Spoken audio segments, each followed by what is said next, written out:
थे, बाहर द्वार पर पद्मनाभ दास जी खड़े थे। तभी एक व्यक्ति दौड़ा दौड़ा आया और बोला, महाप्रभु जी कहाँ हैं, मुझे उनसे मिलना है। तो पद्मनाभ दास जी बोले, भैया अभी आचार्य चरण प्रसाद पा रहे हैं, हमें बता दो क्या बात है। क्रोध में था। तो उसने बताया,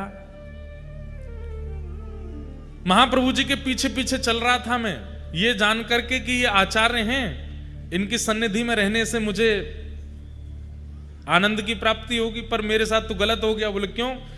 अब ये तो आगे से कहीं मुड़ गए, वहां पर डकैतों ने मुझे पकड़ लिया और मेरा सब धन हरण कर लिया, मेरे गले का सब आभूषण ले गए और मेरे साथ तो बड़ा बुरा हुआ।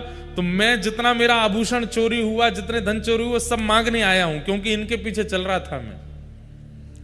तो पद्मनाभ दास जी बाहर खड़े खड़े सोचे,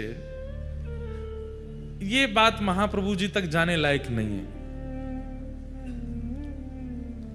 उन्होंने कहा, कितना धन बनता है तुम्हारा? बोले इतना इतना धन बनता है। तो बोले चलो हम दिलाते हैं। और उनको किसी सेठ के पास गए, सेठ से कर्जा लेकर के उस व्यक्ति को धन दे दिया, महाप्रभु जी को नहीं बताया। अब वो सेठ जी बोले, भैया इतना ब्याज बनेगा, कब लौटाओगे? बोले कि अब मैं करूंगा।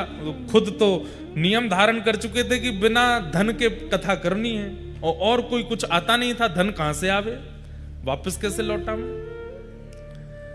तब एक राजा आपके पास आया कि मुझे आपसे कथा सुननी है, आपके बारे में बहुत सुना है। तो बोले हम कथा तो करेंगे लेकिन दक्षिणा नहीं लेंगे। राजा तो कथा मांगने ही आया था, तो 4-5 बैलगाड़ी भर के सामग्री लेके आया था। बोले हम धन नहीं लेंगे। तो राजा बोला, तो फिर ऐसे ही सुना दीजिए, हमको क्या, आप नहीं लेंगे तो हमें तो कथा सुननी है।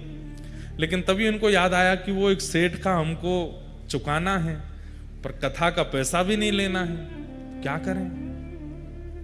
तो आपने राजा से कहा, अगर हम भागवत ना सुना करके महाभारत सुना दें तो हम दक्षिणा ले लेंगे।